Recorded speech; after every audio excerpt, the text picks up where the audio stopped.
l'industrie. Monsieur le ministre, qui d'entre nous aurait le courage de rester devant une usine désertée, dans le froid, nuit et jour, pendant plus de 5 semaines? C'est le cas pourtant des salariés de l'usine Plisorol de Lisieux dans le Calvados, et ce, depuis le 25 octobre dernier. Pourquoi ce combat courageux et responsable de leur part?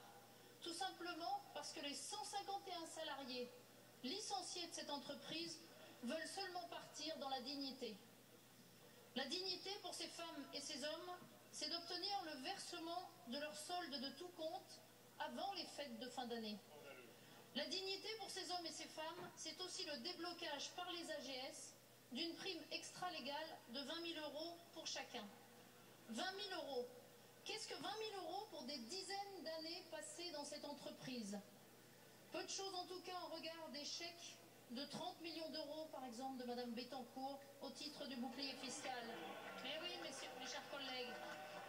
Monsieur le ministre, chaque jour dans nos circonscriptions, les entreprises disparaissent. La crise, la mondialisation ont bon dos. C'est surtout votre absence de politique industrielle qui génère ces destructions d'emplois.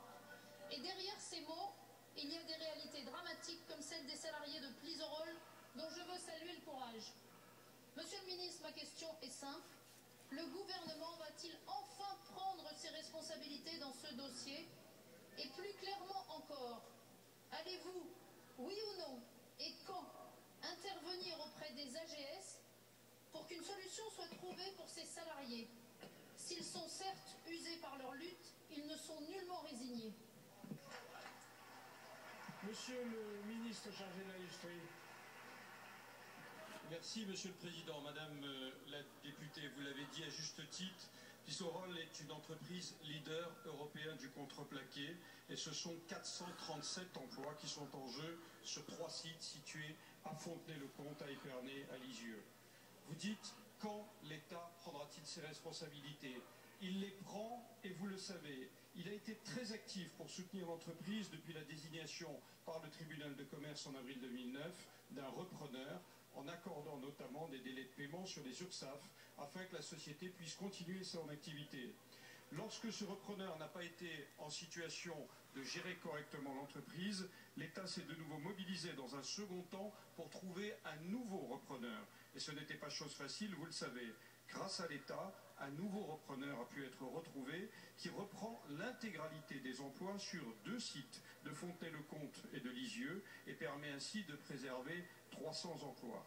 Le repreneur qui dispose d'un solide projet industriel n'est cependant pas en capacité de reprendre l'intégralité des effectifs sur le site de Lisieux.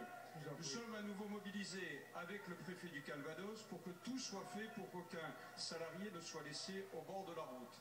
C'est ainsi que les salariés non repris pourront bénéficier du contrat de transition professionnelle qui leur garantira 90% de leur salaire pendant 1 an.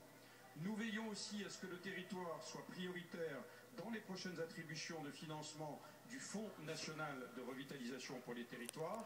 Enfin, pour répondre très précisément à votre question, le 15 novembre, c'est-à-dire le jour même de mon arrivée à Bercy, mon cabinet a organisé une réunion avec les salariés et les associations de garantie de salaire, les AGS que vous appeliez de vos vœux, pour étudier dans quelle mesure celles-ci peuvent prendre en charge une partie des demandes des salariés. La réponse est imminente, nous l'attendons, je vous la communiquerai. La parole est à Chantal.